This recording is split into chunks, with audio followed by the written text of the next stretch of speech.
प्रभु का दर्शन, प्रभु की कृपा, प्रभु का प्रसाद पाकर ध्रुव जी घर पहुंचे। घर पहुंचे, पिता को स्मरण हो आया श्री नारद जी की बात का।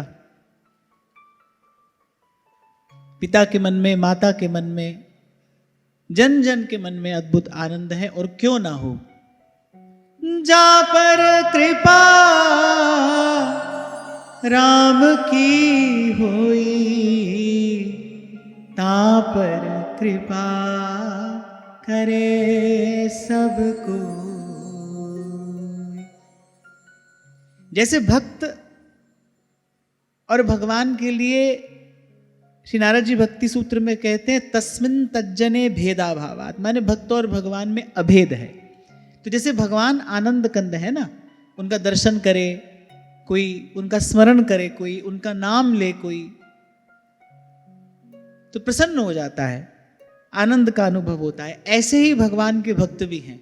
अब ध्रुव जी तो भगवान से मिलकर आए हैं, भगवान की कृपा, भगवान का स्नेह, भगवान का प्रसाद प्राप्त करके आए हैं। तो जो भी ध्रुव जी का दर्शन कर रहा है उसके मन में बड़ा अद्भुत आनंद हो रहा है। ध्रुव जी का दर्शन कर करके प्रजा प्रसन्न हो रही है, घर घर में उत्सव हो रहा है। काल बीता, समय बीता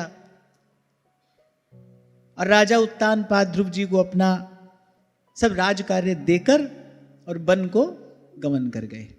आप श्रीमद् भागवत में सत्ययुग से लेकर और द्वापर युग पर्यंत अनेक अनेक चरित्रों का श्रवण करेंगे। आप देखेंगे कि कोई कितना भी बड़ा धुरंधर क्यों ना हो, कोई कितना भी प्रतापी क्यों ना हो, पर उसने एक नियत समय तक ही संसार का व्यवहार का निर्वाह किया है और उसके पश्चात वो सबसे मुक्त होकर एकांत में भगवद आराधन में लगा है। यहां एक बात मैं और बहुत बल देकर कहना चाहता हूं।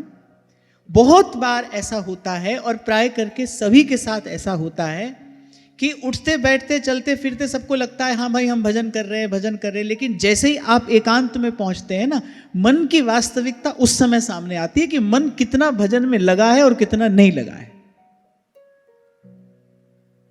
आध्यात्मिक उन्नति का लक्षण केवल एक ही है, इसको आप बहुत ध्यान से सुनना। बहुत समय पहले मैंने आपसे कहा था कि जैसे संपत्ति प्राप्त हो जाने के बाद लक्ष्य होता है संपत्ति बढ़ाने का, ऐसे ही पहले तो भटकते हुए जीव को भजन का मार्ग मिले, लेकिन जब भजन का मार्ग मिल जाए फिर उसका लक्ष्य होना क्या चाहिए? अब प्रभु कृपा करहु इहि भांति, सब तजी भजन करूं दिन राति। अखंड भजन, यही एक साधक का, यही एक उपासक का लक्ष्य हो। तो हमारी आध्यात्मिक उन्नति हो रही है कि नहीं, इसका लक्षण क्या है? आप एकांत में आपकी स्थिति कैसी है, एकांत में मन की दशा क्या है, एकांत में मन किस ओर दौड़ता है। बहुत समय पहले यहीं से मैंने कहा था, एक संत के मुख से मैंने सुना था, बोले साधु वही है जिसका एकांत पवित्र है।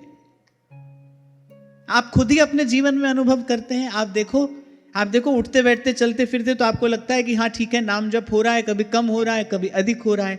लेकिन जब आपको ये कहा जाता है ना भाई एक आसन में बैठकर और नाम जप करो, तो आप देखो वो आप करने बैठोगे तो आपको थोड़ी कठिनाई होगी, किसी को बहुत कठिनाई हो सकती है। उसमें भी एक बात मैं आपको और बताता हूं, खुली आंख से बैठकर नाम जपना और बंद आंख से नाम जपना, इन दो स्थितियों में भी भेद होता है। खेल क्या है, रहस्य क्या है? सारा का सारा खेल तो शक्ति का है। जब आप किसी काम में लगे हो ना, तो आपकी मात्र 10-20% शक्ति जो है वो भजन में लगी है। लेकिन जब आपको बैठा दिया जाता है तब आपकी क्रिया शक्ति जो है उसको भी भजन में लगना है, जो भाव शक्ति है उसको भी भजन में लगना है। इसीलिए उस समय कठिनाई होती है। और उस समय आपको ये कह दिया जाए भाई आंख बंद करके बैठना है, फिर तो आप देखो 2-4 मिनट से ज्यादा आरंभ में आप बैठ नहीं पाओगे। तो बड़ी देर तक साधक को ऐसा ही लगता है कि हाँ भाई कर तो रहे हैं, भजन कर तो रहे हैं, पर आपकी वास्तविक स्थिति क्या है इसका पता तभी लगता है जब आप एकांत में पहुंचते हैं। और मैं कभी कभी विचार करता हूं कि कैसी जीवन शैली भारतवासियों की रही होगी। चक्रवर्ती सम्राट देव दुर्लभ भोग सामग्री उनके पास है, हमको तो क्या ही छोड़कर आना है। आज के मनुष्य के पास तो छोड़ने के लिए क्या है? जरा जीर्ण शरीर है, रोगों का घर शरीर बन चुका है, और जो सुख सुविधा साधन सामग्री हमने छल कपट करके इकट्ठी की भी है, कितनी देर का सुख दे पाती है? आप देखो वो चक्रवर्ती सम्राट, पूरी पृथ्वी के एक छत्र राजा, कौन सी ऐसी भोग सामग्री जो उनके पास में उपलब्ध नहीं है, और एक क्षण नहीं लगाया और छोड़कर चल दिए, और फिर कभी पीछे वापस मुड़कर नहीं देखा। ये एक दिन में, एक क्षण में छोड़ना जो है, ये एक दिन में, एक क्षण में नहीं हो पाता है, इसके लिए जीवन भर तैयारी की जाती है।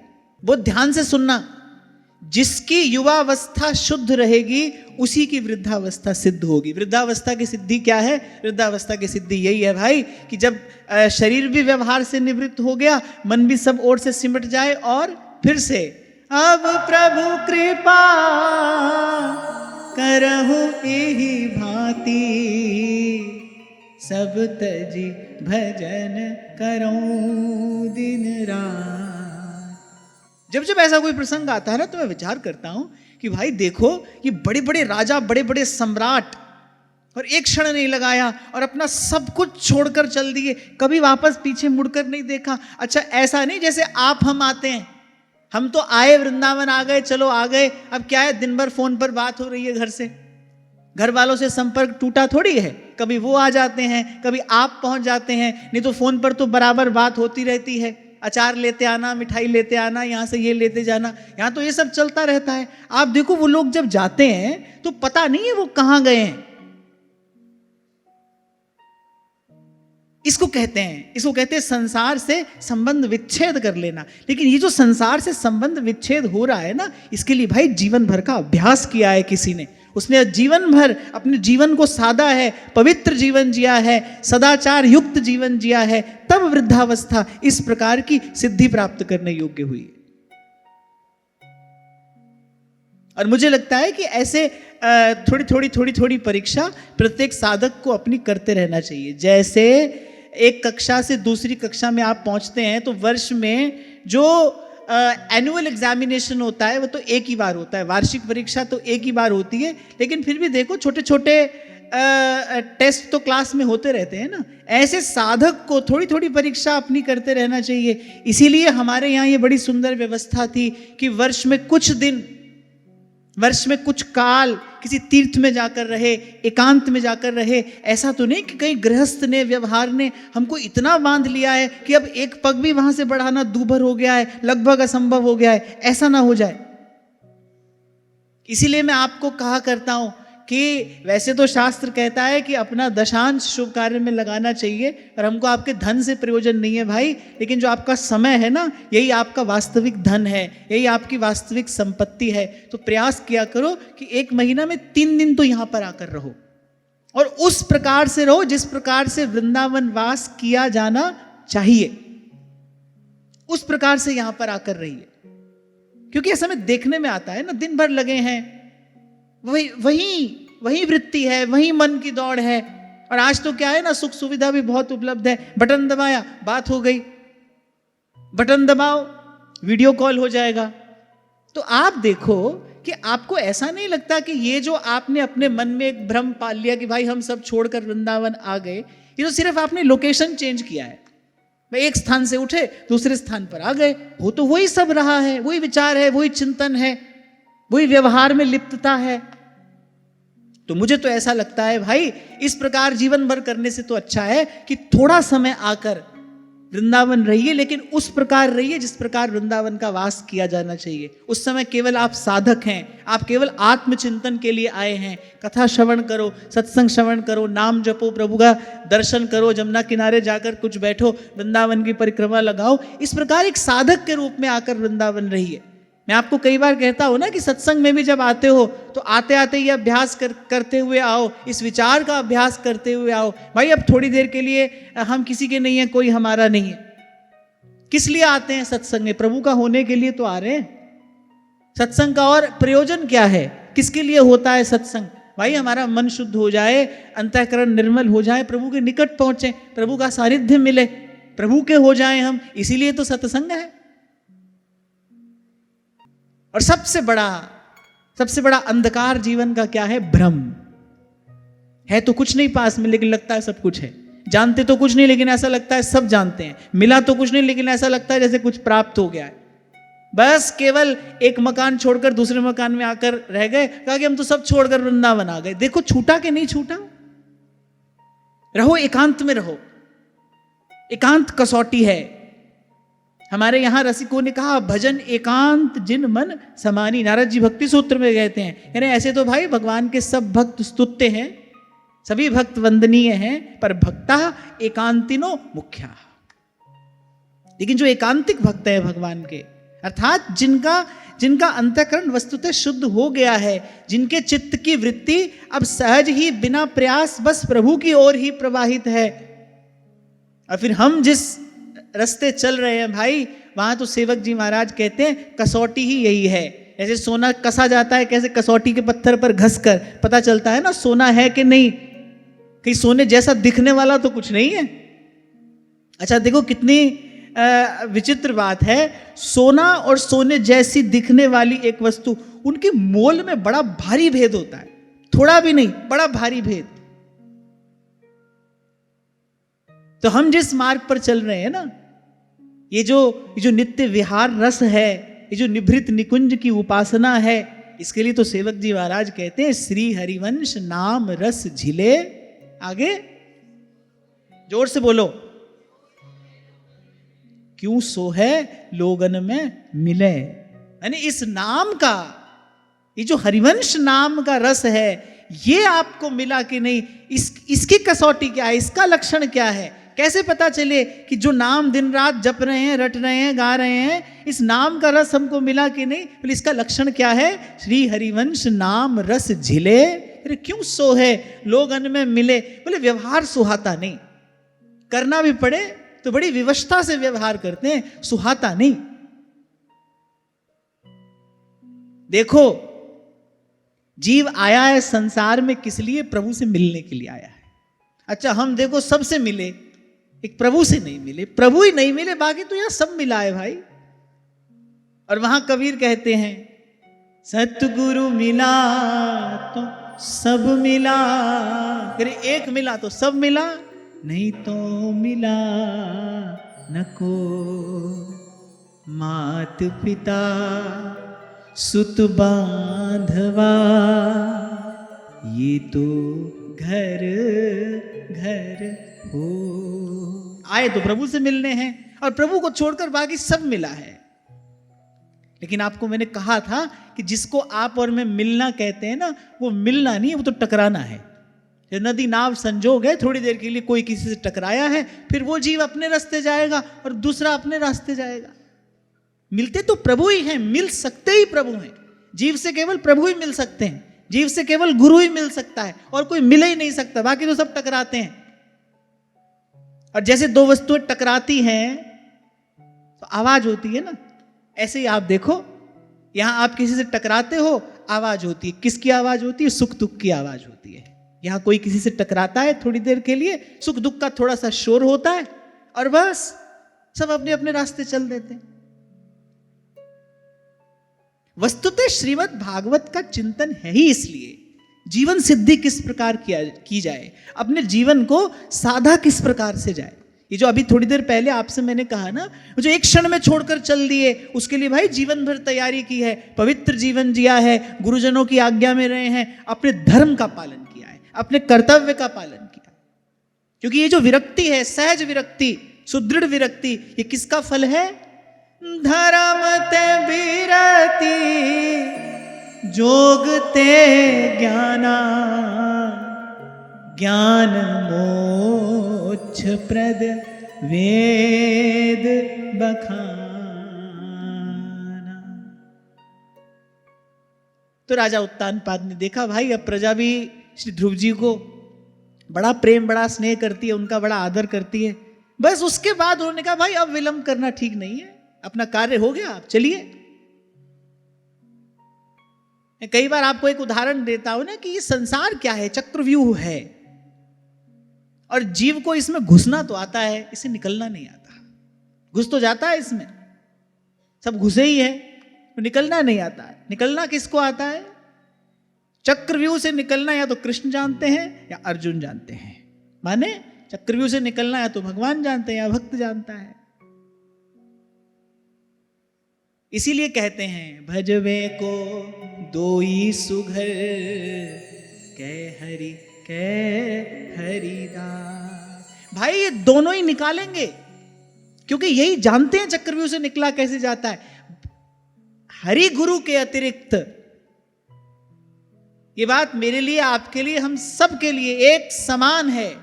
हरि गुरु के अतिरिक्त बाकी जो भी है भाई, वो तो संसार के चक्रव्यूह में धकेलने वाला है।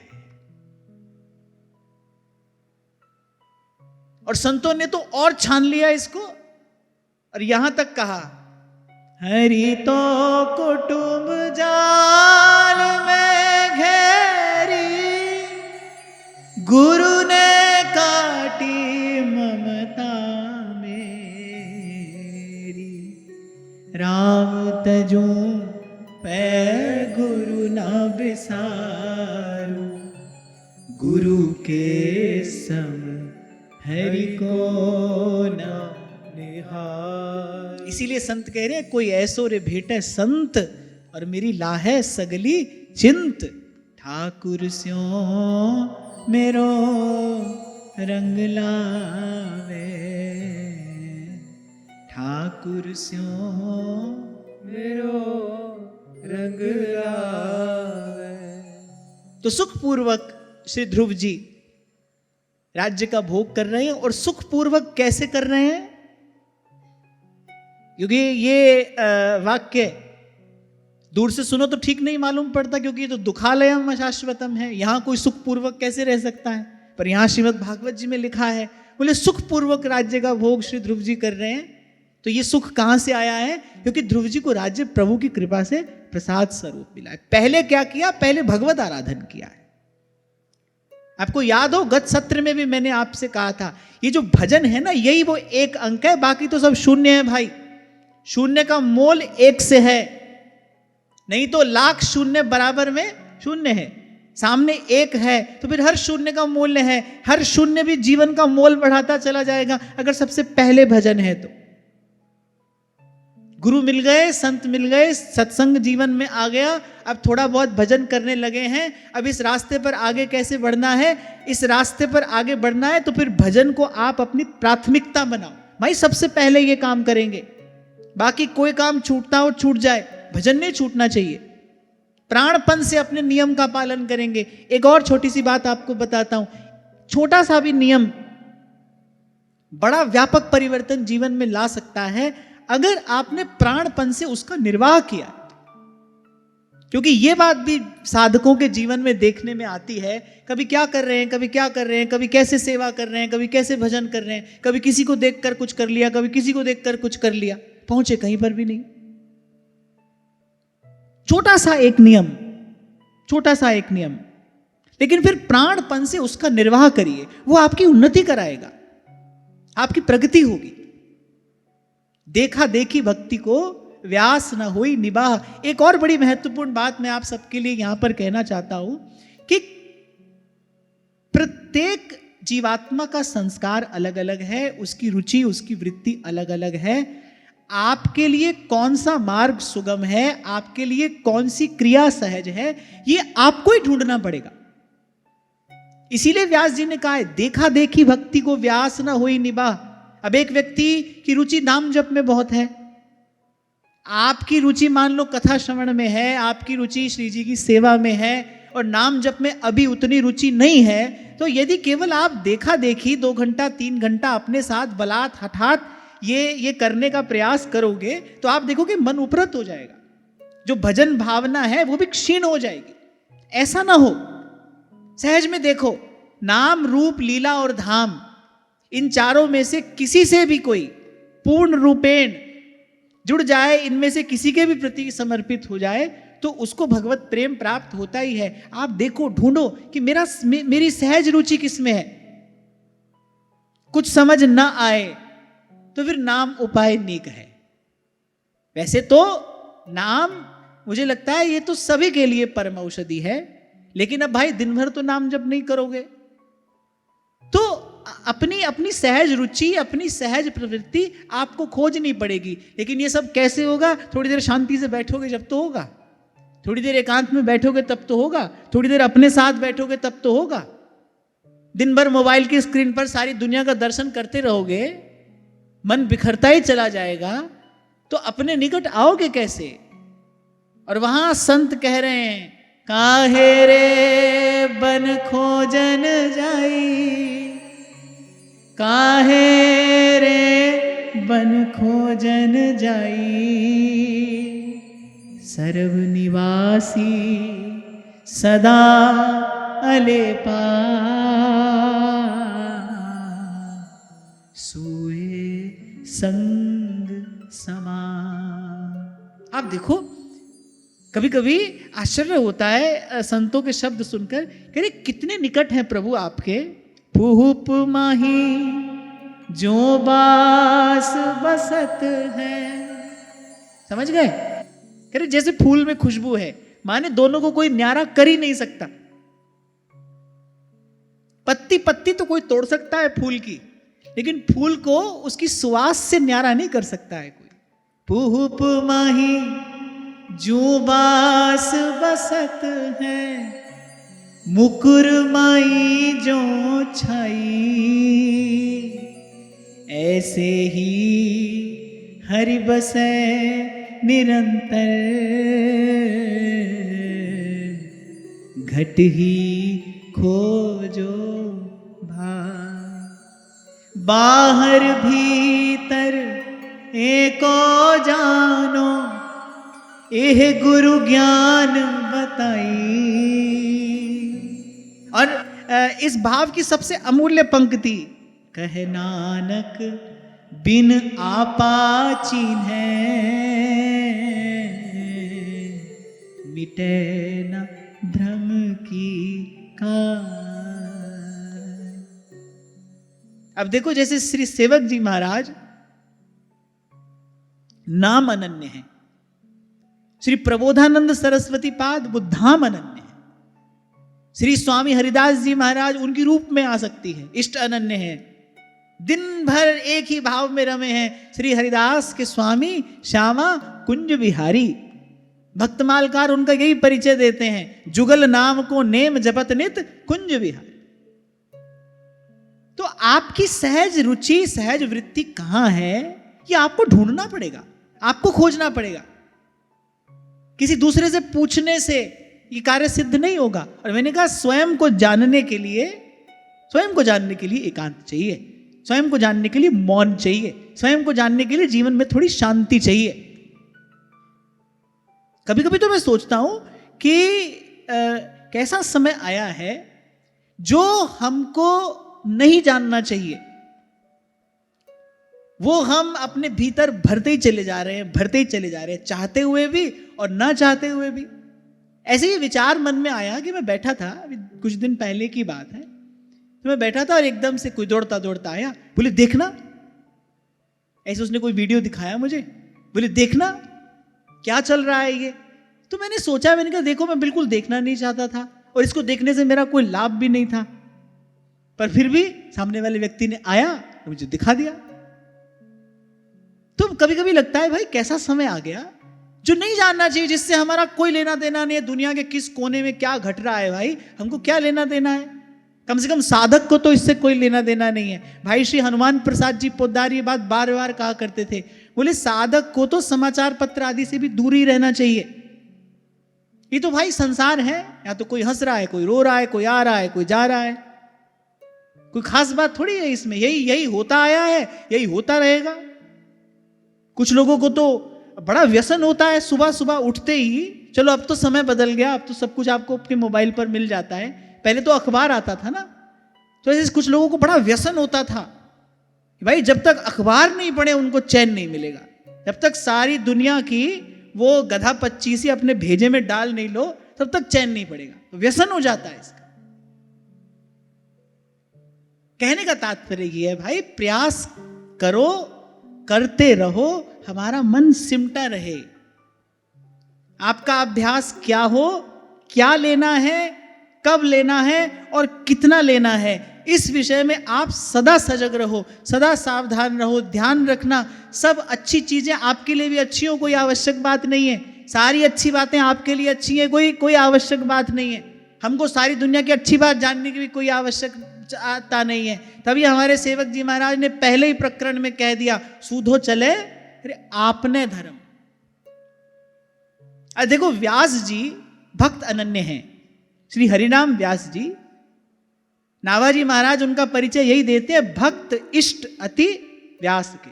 कोई भी संत वैष्णव उनके द्वार पर आ जाए वो उनका इष्ट है।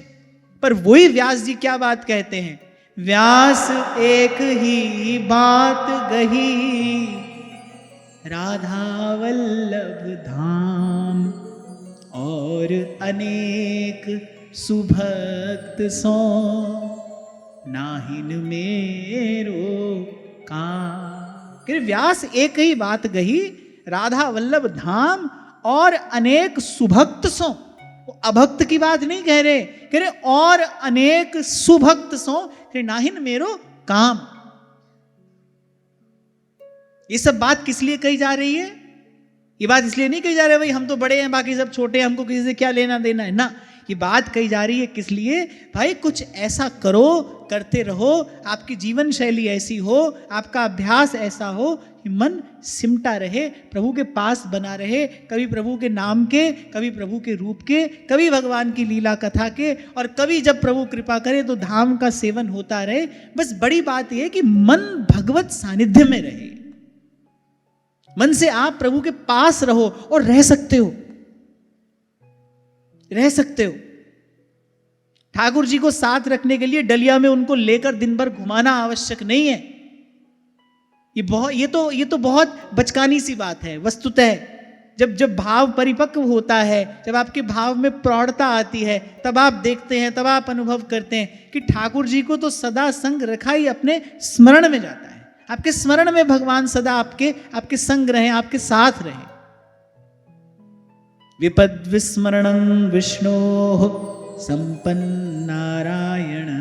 स्मृति। तभी ध्रुवदास जी कहते हैं ना, पलकन के जैसे अधिक पुत्रिन सो अति प्यार,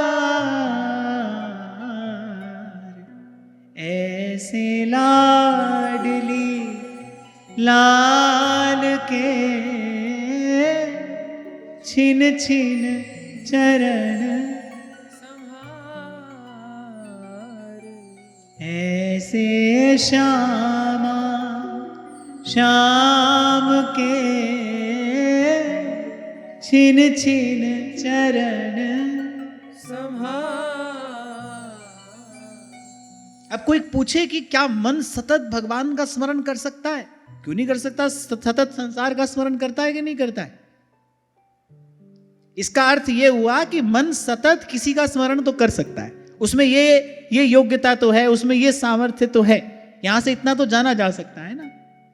तभी संत कहते रबदा की पौना करे तो पुटना थे लाना। किसको पुटना है? करे ये जो मन लगा है ना इस निरंतर इसी संसार के चिंतन में, बस मन से निरंतर भगवत चिंतन होता रहे, भगवत स्मरण होता रहे। अच्छा एक और बात आपको बताता हूं, सब करने के बाद पहुंचना यहीं पर ही है, याद बनी रहे, स्मरण बना रहे। इसीलिए शास्त्र कह रहा है विपद विस्मरणं विष्णोः संपन्न नारायण स्मृति। हनुमंत विपति प्रभु सोई, जब तब सुमिरन भजन न होई। तभी आपको कभी कहा था भाई हमारे संत जिस लेंस से संसार को देखते हैं ना, उससे संसार कुछ और नजर आता है। अब आपके घर में ब्याह हो रहा है, अब भाई अनेक अनेक अतिथि आए हैं, आप भी उस उछल कूद में लगे हो, अब सेवा नहीं हो पाई, भजन भी नहीं हो पाया, थोड़ी देर के लिए तो ठाकुर जी की विस्मृति हो गई। आप कह रहे हो कि हमारे घर में उत्सव है इसलिए ठाकुर जी की विस्मृति हो गई। अब भाई इतने अतिथि आए थे, हम इसमें उसमें और जाने कहां कहां कैसे कैसे लगे रहे, तो नहीं हो पाया ठीक से भजन, ठीक से सेवा नहीं हो पाई। क्यों नहीं हो पाई? वो घर में उत्सव है। और संत कह रहे नहीं उत्सव नहीं विपत्ति है। हनुमान जी कह रहे, कहे हनुमंत कह रहे विपत्ति प्रभु सोई, और जब तब सुमिरन भजन न होई। आप पूरे मोहल्ले को मिठाई खिला रहे हो, लाला हुआ है, लाली हुई है। अब संत जब देखता है इसको, वो कह रहे देखो अनेक अनेक कामनाओं ने जन्म ले लिया है। अब जीव और इस संसार के पाश में, इस मोह पाश में बंध जाएगा और प्रभु से दूर हो जाएगा। तो भाई संत जिस कांच से इस संसार को देखता है ना, वो कुछ और है। इसीलिए आपको बार बार कहा जाता है सच्चा सुख प्राप्त करने के अधिकारी तो आप सब हैं, पर अधिकार से पहले क्या आता है? कर्तव्य। पहले कर्तव्य यह है कि किसी सच्चे संत की शरण में जाकर उससे पूछिए सच्चा सुख किसको कहते हैं। प्रथम हृदय श्रद्धा जो करे, आचार जन जाए अनुसरे, जहां जहां हरिवंश के रसिकन की सेवा जब होई, प्रीति सहित बूझऊ सब कोई। कौन धर्म हरिवंश को, कौन सुरीति, कौन आचरण, कौन सुकृत जिहि पावे शरण, क्यों हरिवंश कृपा करे। पहला कर्तव्य यह है, किसी सच्चे संत की शरण में जाकर उससे पूछो, महाराज आपने सच्चे सुख का अनुभव किया है, आप हमको बताइए सच्चा सुख किसको कहते हैं। और देखो श्री जी की कृपा है, हमको संतों की वाणी सुलभ है, संत हमको बता रहे हैं ये संसार अपार बिरत है, ये संसार अपार बिरत है, जम की त्रास न सहिए रे मन, गोविंद के है रे मन, गोविंद के है रे मन, गोविंद के है रे मन, गोविंद के है। ये संसार अपार बिरत है, ये संसार अपार बिरत है, जम की त्रास न सहिए रे मन, गोविंद के है रे मन, गोविंद के है। और सार की बात है भाई, यहां पहुंचने के लिए करना क्या है? कभी मन ही मन, कभी थोड़े स्वर में और कभी उच्च स्वर में।